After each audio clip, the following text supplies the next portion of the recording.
Buen día, apreciados alumnos, ¿cómo están? Vamos a continuar con la clase anterior que estuvimos viendo y estudiando cuál es el comportamiento de compras del consumidor. El consumidor, como habíamos dicho, se pasa por una situación, ¿verdad? Hay variables internas y externas que afectan la hora de la decisión de la compra, ¿verdad? Ya estuvimos viendo que hay muchos protagonistas a la hora de comprar. Muchas personas afectan esa decisión de compra y nosotros como mercadólogos tenemos que conocer para poder tener preparado un plan de mercadotecnia y lograr satisfacer la necesidad del consumidor, ¿verdad? Los factores psicológicos del individuo que inciden en las decisiones de compra, habíamos visto ya, uno era la percepción, que era el proceso nervioso superior, ¿verdad? Hoy vamos a ver un poquitito más en detalle cada uno de esos factores que estuvimos ya mencionando, ¿verdad? Es un proceso nervioso superior que le permite al organismo, a través de los sentidos, recibir, elaborar, interpretar la información proveniente de su entorno y de uno mismo. La percepción es una de las 3 habilidades mentales de los seres humanos. La percepción obedece a los estímulos cerebrales, ¿verdad? Logrados a través de los 5 sentidos que son vista, olfato, tacto, auditivo, gusto, los cuales dan una realidad física del medio ambiente y con lo que nosotros podemos jugar, ¿verdad? Luego tenemos factores fisiológicos del individuo que deciden en las decisiones de compra también. Después de la percepción tenemos la motivación, un impulso, ¿verdad? Es un motivo, un impulso, es una necesidad lo suficientemente fuerte para llevar a la persona a la satisfacción de la misma, ¿verdad? Después de que la necesidad se satisface, la persona vuelve a su estado de equilibrio. Y dentro de la teoría de la motivación humana podemos destacar. La vez pasada estuvimos viendo la teoría de Maslow. Ahora vamos a ver la teoría de la motivación de Freud. ¿Qué dice Freud? Él considera, ¿verdad?, que las personas no son conscientes de los motivos reales que guían su conducta. Estos motivos surgen en la infancia, son reprimidos en su propia conciencia, ¿verdad? Y que la conducta humana, por tanto, no es simple. Los compradores están motivados en los productos por lo psicológico y por lo funcional, ¿verdad? Estas teorías han desarrollado la investigación motivacional que intenta determinar los motivos inconscientes que despiertan los productos a través de entrevistas en profundidad a los compradores. Tenemos también la teoría de Maslow, que establecía que el individuo tenía la jerarquía de necesidades, como explicamos ya en la clase anterior, la pirámide de Maslow, ¿verdad?, que necesita satisfacer las fisiológicas, las de seguridad, las sociales, las de aprecio, de autorrealización, y de ese modo entonces, hasta que no se satisface una necesidad del individuo, no pasa a satisfacer la siguiente. De acuerdo con esta teoría, la empresa tiene que identificar la necesidad de su grupo objetivo con el fin de utilizarla en las comunicaciones a ese mercado, a ese target al cual quiere atacar. Otra teoría también de la motivación es la de Herzberg, ¿verdad? Herzberg desarrolla la teoría de los 2 elementos de la motivación. Él distingue entre los no satisfactores, los factores que no causan satisfacción, y los satisfactores, que son los factores que sí la causan, ¿verdad? Entonces, siguiendo esta teoría, las empresas tienen que eliminar los no satisfactores que afectan al comprador, ya que aunque su no existencia no provoca la adquisición del producto, y su existencia va a impedir la adquisición, ¿verdad? Entonces, hay que identificar los principales satisfactores, todos los motivadores de compra, y eso nosotros tenemos que incluirlos a nuestros productos. Otro factor psicofisiológico del individuo que incide en la decisión de compra es la personalidad, ¿verdad? ¿Qué es la personalidad? La personalidad es un constructo psicológico con el que nos referimos a un conjunto dinámico de características de una persona, pero que nunca al conjunto de características físicas o genéticas que determinan a un individuo, ¿verdad? En su organización interior, en la que nos hace actuar de una manera diferente ante una o varias circunstancias, ¿verdad? ¿verdad? La personalidad no es más que el patrón de pensamientos, de sentimientos y la conducta que una persona presenta, ¿verdad? Y que persiste a lo largo de toda su vida. Por eso que a través de diferentes situaciones, ¿verdad? Hasta hoy Sigmund Freud es el más influyente teórico de la personalidad, ¿verdad? Él abrió una nueva dirección para estudiar el comportamiento humano. Según Freud, ¿verdad? El fundamento de la conducta humana se ha de buscar en varios instintos inconscientes, como estuvimos viendo ya anteriormente, ¿verdad? En la motivación, ¿verdad? Llamados también los impulsos. Él designó dos de ellos, los instintos conscientes y los inconscientes, y los llamó también instintos de la vida o instintos de la muerte. Los instintos de la vida y los de la muerte forman parte de lo que él le llamó el ello o it, y el yo o el ego. Los instintos de la vida. En la teoría freudiana, por ejemplo, de la personalidad, todos los instintos que intervienen en la supervivencia del individuo y de la especie, entre ellos el hambre, la autopreservación y el sexo, ¿verdad? Y los instintos de la muerte de la teoría freudiana es el grupo de instintos que produce agresividad, destrucción, muerte. El ello es la serie de impulsos y deseos inconscientes que sin cesar buscan una expresión. Y el yo o el ego es la parte de la personalidad que media entre la existencia del ambiente, la realidad, la conciencia, el super yo y las necesidades instintivas. En la actualidad se utiliza a menudo como significado del ego. Ahora, ¿cuáles son los rasgos de la personalidad? ¿Verdad? No son más que las disposiciones persistentes e internas que hacen que el individuo piense, sienta y actúe de manera característica. Tenemos también la teoría de los rasgos, ¿verdad? Los teóricos de los rasgos rechazan la idea sobre la existencia de unos cuantos tipos muy definidos de personalidad. Y ellos señalan que la gente difiere en varias características, en rasgos como la dependencia, la ansiedad, la agresividad, la sociabilidad. Todos poseemos estos rasgos, pero unos en mayor o menor grado que en otros, ¿verdad? Los factores fisiológicos del individuo, estos rasgos pueden clasificarse en rasgos cardinales, en rasgos centrales y en rasgos secundarios, ¿verdad? ¿Qué es lo que son los rasgos cardinales? Son relativamente poco frecuentes, son tan generales que influyen en todos los actos de una persona. Por ejemplo, podría ser una persona tan egoísta como prácticamente todos sus gestos lo revelan. Luego, hay rasgos centrales, son más comunes y aunque no siempre, a menudo son observables en el comportamiento, ¿verdad? Ejemplo, una persona agresiva tal vez no manifieste este rasgo en todas las situaciones. Y tenemos los rasgos secundarios, que son atributos que no constituyen una parte vital de la persona, pero que intervienen en ciertas situaciones. Y un ejemplo de eso puede ser una persona sumisa que se moleste o que pierda los estribos. Hay 5 grandes categorías de la personalidad que nosotros tenemos que manejar como mercadólogo, ¿verdad? Uno es la extroversión, ¿verdad? ¿Cómo es nuestro cliente que tiene una personalidad extrovertida? Él es locuaz, atrevido, activo, bullicioso, vigoroso, positivo, espontáneo, efusivo, enérgico, entusiasta, aventurero, comunicativo, franco, llamativo, ruidoso, dominante, sociable, ¿verdad? Y luego tenemos otra categoría de personalidad que es el cliente afable. ¿Cómo es el cliente afable?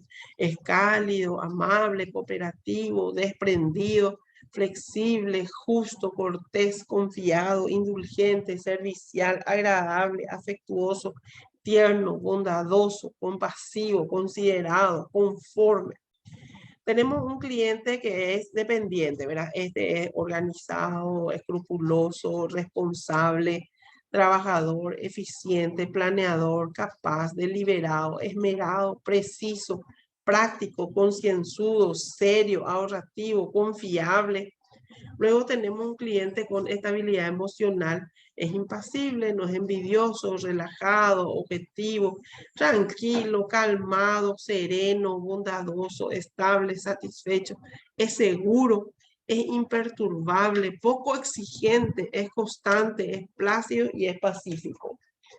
Luego tenemos también clientes con una cultura o inteligencia, ¿verdad? Este cliente es inteligente, es perceptivo, curioso, imaginativo, analítico, reflexivo, artístico, es perspicaz, es sagaz, ingenioso, refinado, creativo, sofisticado, bien informado, es intelectual, es hábil, versátil, original, profundo, es culto.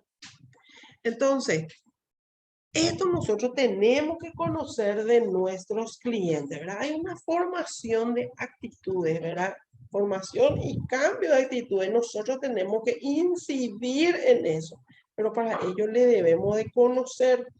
La formación de actitudes se divide siempre en dos áreas, en el aprendizaje de las actitudes y en las fuentes de influencia sobre la formación de actitudes. Hay un aprendizaje de actitudes que tiene que ver con el proceso que va desde no tener ninguna actitud frente a un objeto dado hasta tener una actitud frente a ese objeto, ¿verdad? Las teorías de aprendizaje de actitudes son, primero, un condicionamiento básico. Hay un estímulo originalmente neutral, por ejemplo, nuestro producto, ¿verdad? Puede producir una actitud favorable o desfavorable si repentinamente es seguido o asociado o utilizado como una recompensa o como un castigo, ¿verdad? Y hay un condicionamiento instrumental. Los consumidores pueden comprar una marca sin tener una actitud hacia ella a través del uso del producto, ¿verdad? Si este les satisface, entonces desarrolla por un tiempo una actitud favorable. En el condicionamiento básico, por ejemplo, ahora que está tan de moda, los vintage, por ejemplo, yo le digo a mi mamá, mami, vamos a decorar así la pared de esta manera, voy a pintar esa mesa, voy a desgastar, y a ella le da lo ataque, me dice, no, ¿cuántos años fuimos pobres? Cuando fui pobre, de chiquitita, así era mi mesa, a mí me da eso, una impresión a pobre, ¿verdad? Y sin embargo, hoy en día para nosotros, para nuestra generación, lo más top que hay es tener una mesa toda gastadita, que tú parece vea ladrillo, ¿verdad? Los vintage. Entonces, ellos automáticamente ese condicionamiento básico le impulsa a rechazar. No le vas a vender a mi mamá nada vintage porque a ella le recuerda su época de pobre, de su niñez, ¿verdad? Entonces, así también a nuestro cliente, nosotros tenemos que identificar ese estímulo, ¿verdad? ¿Qué actitud produce? ¿Favorable o desfavorable? Bueno, también tenemos la teoría del aprendizaje cognitivo, ¿verdad? Cognoscitivo. Hay situaciones donde los consumidores están del todo involucrados, ¿verdad? Como en una decisión de compra, las cogniciones. ¿Qué es la cognición? Es el conocimiento y la creencia sobre algo, ¿verdad? Que quizás es un insumo mayor en la formación de actitudes. Mientras más información tenga el individuo sobre algo, es más probable que tenga una actitud hacia ese algo, que puede ser positiva o negativa, ¿verdad? Y 4, el procesamiento de la información deriva de lo anterior. El foco de atención del marco conceptual del procesamiento de información se centra sobre los límites, las habilidades y los intereses de los consumidores para procesar una información relacionada con la compra. Los factores psicofisiológicos del individuo que inciden son también, hay fuentes de influencia de formación de actitudes, ¿verdad? Las principales son, ¿qué experiencia tiene nuestro cliente sobre ese producto? ¿Qué influencia personal tiene y cuáles son los medios masivos? La experiencia directa y pasada es el principal medio para formar actitudes hacia algo. Es a través del haber podido probar y evaluar ese algo. Las muestras gratis que tienen que ver con esto. Los mercadólogos, por ejemplo, quieren que los consumidores tengan experiencias con su producto. Entonces, por eso ellos cuando lanzan te ofrecen gratis para que vos puedas probar, ¿verdad? Luego la influencia personal. A medida que estamos en contacto con los demás, adquirimos actitudes que influyen sobre nuestras vidas. La familia, por ejemplo, es una fuente de influencia fuerte, ya que nos proporciona los valores básicos y la creencia. Las mujeres cuando se casan en su nuevo hogar generalmente compran la misma marca de fideo, de arroz, de esto, aquello que compraba su mamá. Porque es la experiencia, es la influencia. Hasta que aparece alguna amiga, alguien que le habla de otra marca, que le muestra, que le hace probar y ahí adquiere a través de esa influencia otro patrón de comportamiento ante su decisión de compra, ¿verdad? Y la exposición a los medios masivos. Muchas veces la publicidad en la que estamos expuestos está presente en los medios masivos, es fuerte de información para influir sobre nuestras actitudes. La gente tiene más fácil acceso a todo tipo de medios, ¿verdad? Entonces nos dejamos llevar por lo que nos muestran las publicidades, la propaganda y queremos probar, ¿verdad? Así es que no conocíamos. Bueno, con respecto al cambio de actitudes, todo lo anterior acerca de formación de actitudes también es válido para el cambio de actitudes, ¿verdad? Hay estrategias de cambio de actitudes. Al cambiar las actitudes de nuestros consumidores, es considerado estrategia clave para los mercadólogos. Las estrategias de cambio de actitudes pueden clasificarse en 4 categorías. Primero, hay un cambio de función motivacional básica, ¿verdad? Este es un enfoque funcional, es decir, tiene que ver con la función que se le da a un algo hacia el cual se tiene actitudes. Hay una función utilitaria que tiene que ver con la utilidad, ¿verdad? Es más cómodo comprar tal producto. Hay también una función ego defensivo, tiene que ver con el autoconcepto del consumidor, ¿verdad? Pueden ser un desodorante, un cosmético. Hay una función de expresión de valor que tiene que ver con lo que valora el consumidor, ¿verdad? No, voy a llevar esto, ¿verdad? Porque está de moda. A lo mejor es horrible, es vairo, pero usamos, ¿verdad? Porque está de moda. Acá en Samber, por ejemplo, ahora le vemos a todas las chicas con sus botas tejanas. 60 grados de calor a eso, pero usan la bota tejana que se usa en Punta del Este, pero en Punta del Este pela de frío a la noche, acá sigue haciendo 60 grados, pero está de moda, pues. Entonces es una función de expresión de valor. Tenemos una función de conocimiento, ¿verdad? Que tiene que ver con la necesidad de conocer cuándo se aportan los datos. Luego también hay una asociación del producto con un grupo, con un evento, ¿verdad? La típica asociación de una empresa con un evento, ¿verdad? El Teletón, ¿verdad? Que es lo que nosotros acá participamos en Paraguay, por ejemplo, ¿verdad? Ahora está ese Parador San Francisco, ¿verdad? Hay una relación con actitudes conflictivas, ¿verdad? Cuando se aprovechan los conflictos reales o potenciales entre las actitudes. Esto tiene que ver con la teoría del equilibrio, ¿verdad? Esta supone que los individuos tratan de evitar la inconsistencia y en su lugar buscan consistencia, equilibrio, armonía. Propone que los consumidores alteren subconscientemente sus actitudes de modo que pongan sus actitudes en equilibrio. Y siguiente tenemos el cambio de creencias acerca de las marcas de los consumidores. Hay una estrategia poderosa que tiene que ver con la publicidad comparativa. Debe ser usada con precaución y a veces puede ser contraproducente también al dar una visibilidad a las marcas de la competencia. Bueno, pasamos ya a los factores. Eso lo que estábamos viendo eran factores psicofisiológicos del individuo que inciden en la decisión de compra. Ahora vamos a repasar los factores sociológicos del individuo que inciden en su decisión de compra, ¿verdad? La familia es una forma especial de los grupos sociales que se caracteriza por las numerosas y fuertes interacciones personales de sus miembros, ¿verdad? La influencia de ellos en las decisiones de compra representa en área de gran interés en el ámbito de comportamiento del consumidor, ¿verdad? Las decisiones las adopta un individuo con poca influencia de otros miembros de la familia. En otros casos, la interacción es tan intensa que se afirma que se produce una decisión conjunta y no delimita una mera influencia recíproca, ¿verdad? Para muchos consumidores, la familia es la institución social más importante. Influye en gran medida en los valores, en las actitudes, en el autoconcepto y en el comportamiento de compra. Una familia que aprecia mucho la buena salud tendrá una lista de compra diferente a la de una familia que visualiza cada cena como un festín, ¿verdad? No solo eso, la familia es responsable del proceso de socialización, de la transmisión de valores y normas culturales de los niños. Los niños aprenden observando los patrones de consumo de sus padres, por lo que van a tender a compartir un patrón similar de compra. Los niños tienen gran influencia en las decisiones de compra de sus padres.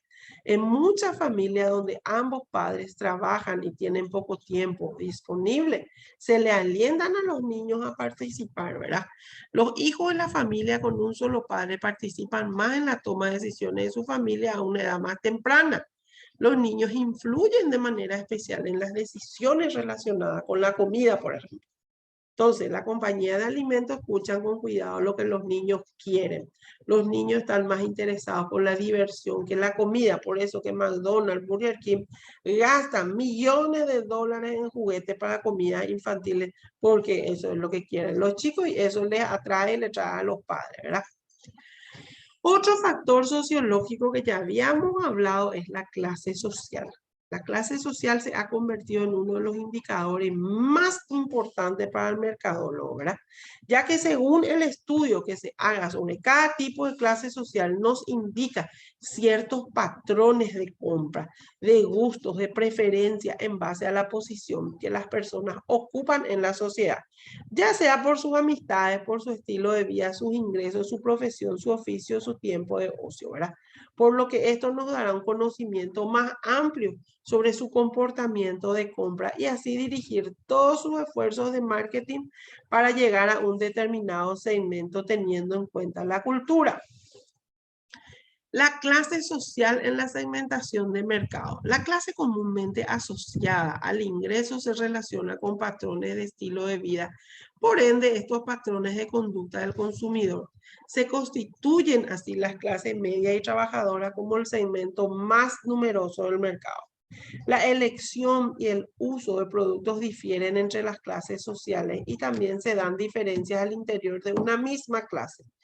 Cada clase cuenta con consumidores ostentosos y otros más conservadores, sobre privilegiados y otros subprivilegiados. Seguidamente, las principales características de las diferentes clases sociales que son conocidas, ¿verdad?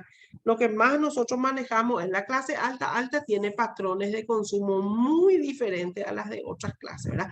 No suelen poner objeciones al precio, pero tampoco compran con la intención de impresionar a la gente. Y la clase alta baja, su comportamiento se orienta al consumo llamativo, o sea, demostrar su riqueza y su estatus a través del consumo de productos, ¿verdad? Es como automóviles, joyas y otros. Y la clase media alta adquiere generalmente mucho más producto que las demás clases. Son personas exitosas en sus decisiones de compra y proyectan la imagen de prosperidad y logro.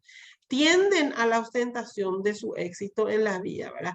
Se le considera como un mercado de calidad porque adquieren productos de alta calidad y muestran su buen gusto, el alto nivel educacional que influye en su comportamiento de gasto. En esta clase media, a los miembros les interesa más la aceptación social que les confiere un producto, ¿verdad? Luego tenemos la clase trabajadora.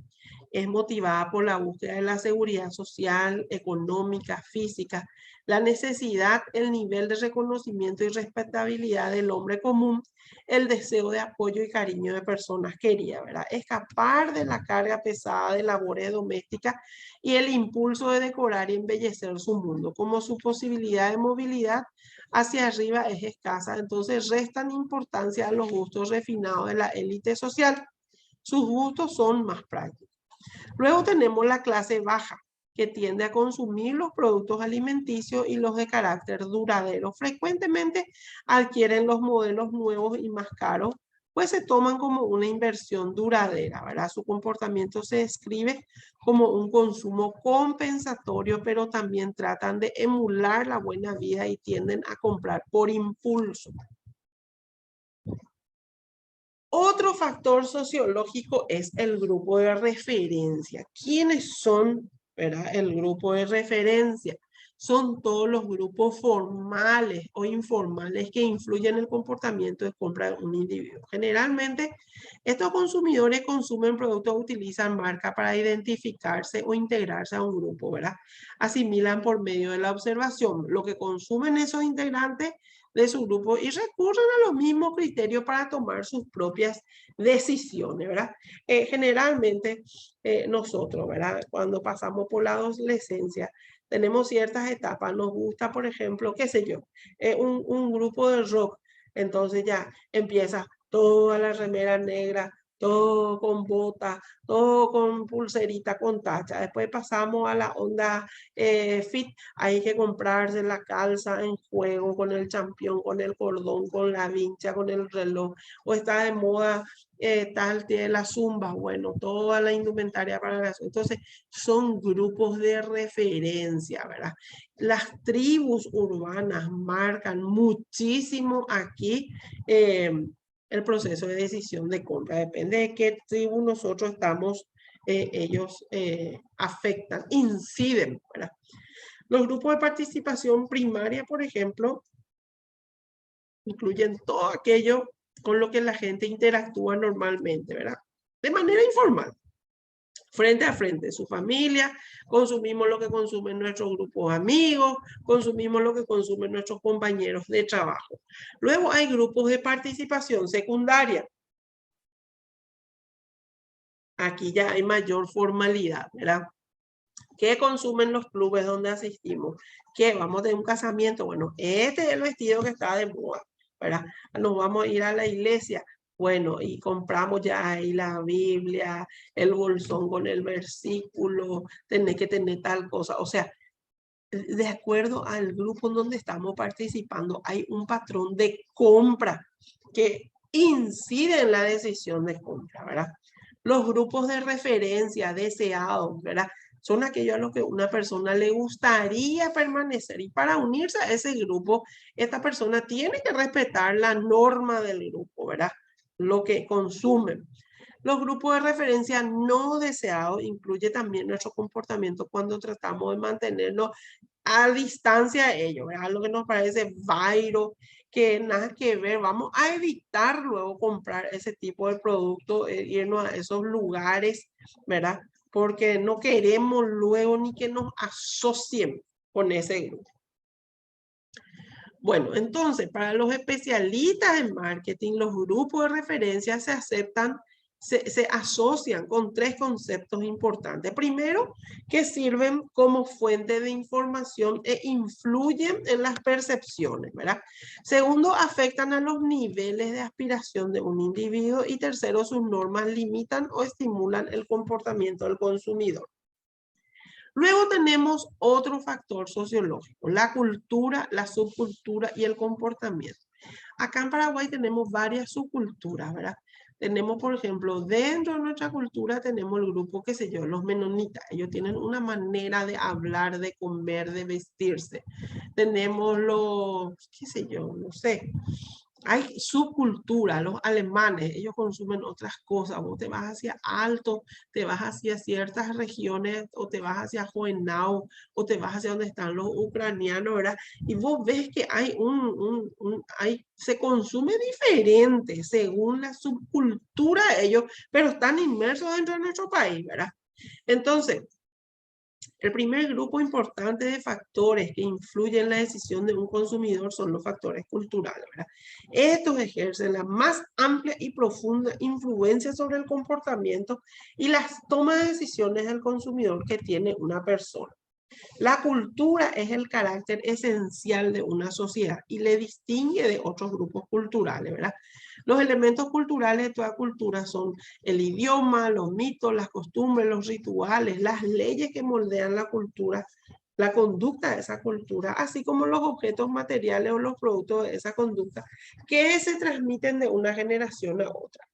La cultura, por ejemplo, es dominante. Los valores y las influencias culturales son el océano en el que nadan los individuos y del cual la mayoría son casi completamente inconscientes. La cultura es funcional. La cultura es dinámica, se adapta a las necesidades cambiantes.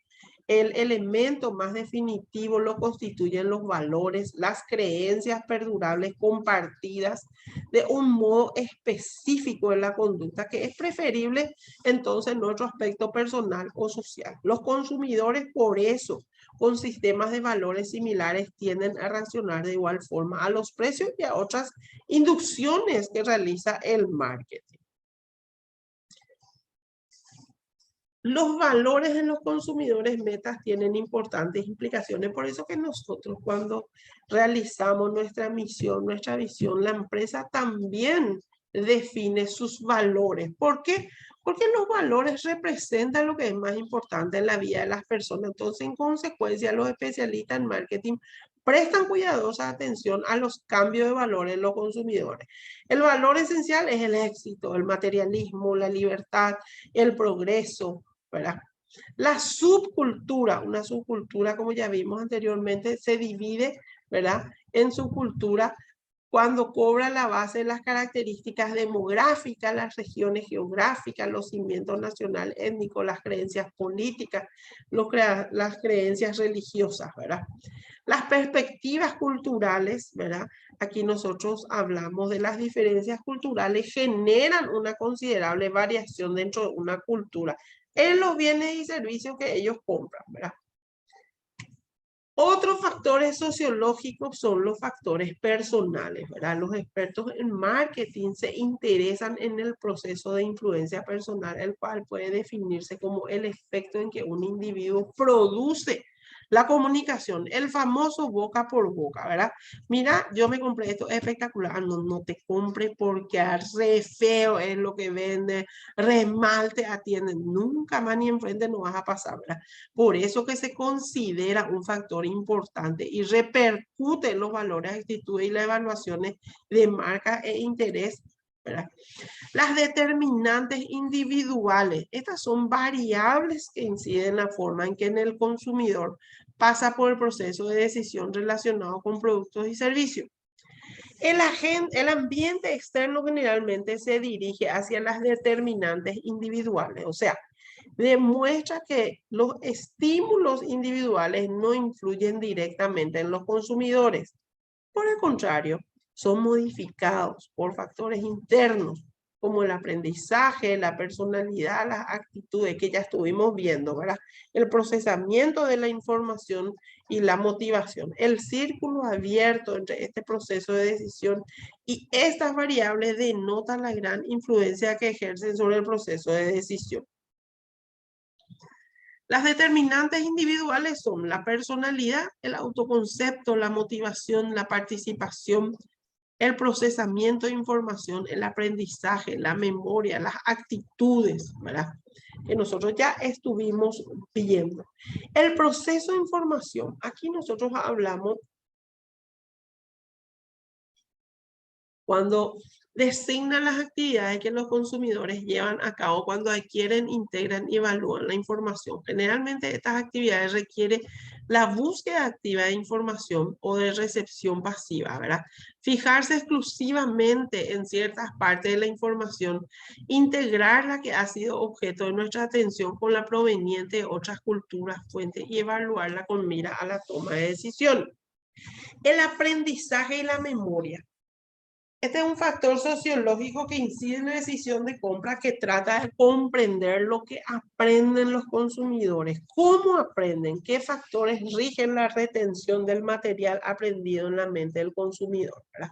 Y es muy importante porque hay empresas que a veces meten la pata, hay empresas que a veces tienen productos averiados, que vos sabes que te contaminó, que esto, y se queman y se queda en la memoria, entonces tienen que hacer una fuerte campaña para cambiar esa imagen que tenemos en nuestra memoria, ¿verdad?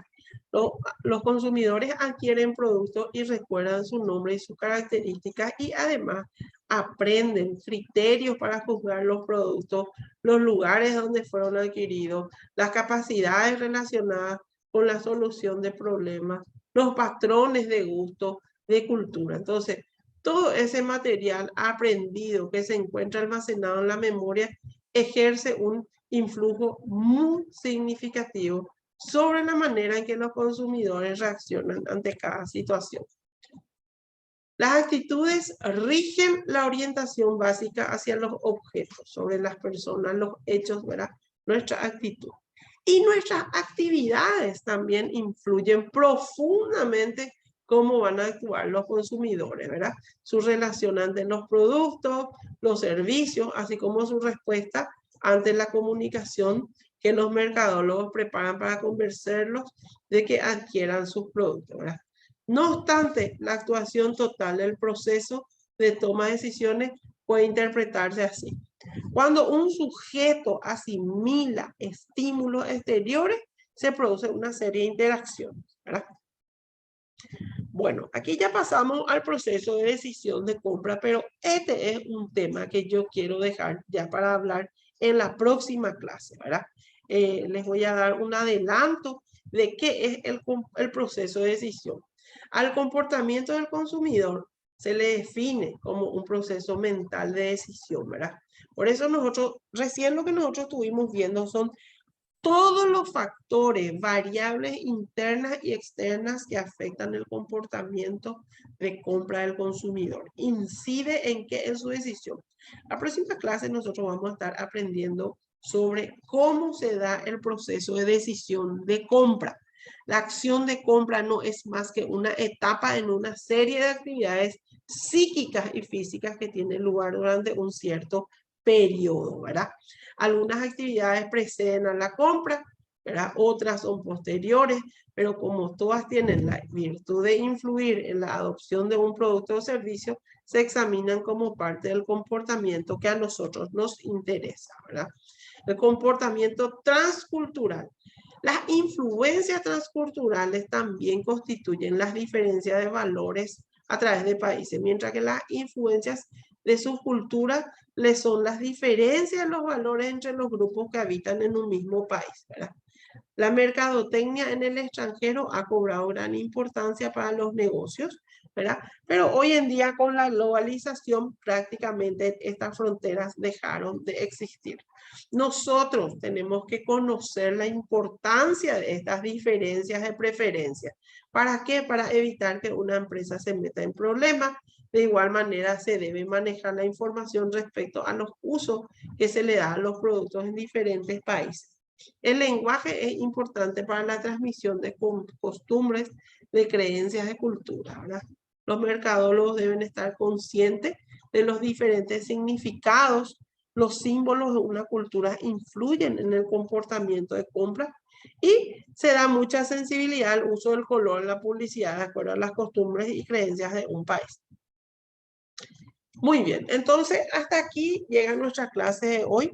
El próximo sábado vamos a estar hablando entonces a las 9 de la mañana nos encontramos para hablar sobre el proceso de decisión de compra. Les voy a alzar esta grabación en la plataforma. Que tengan buen fin de semana.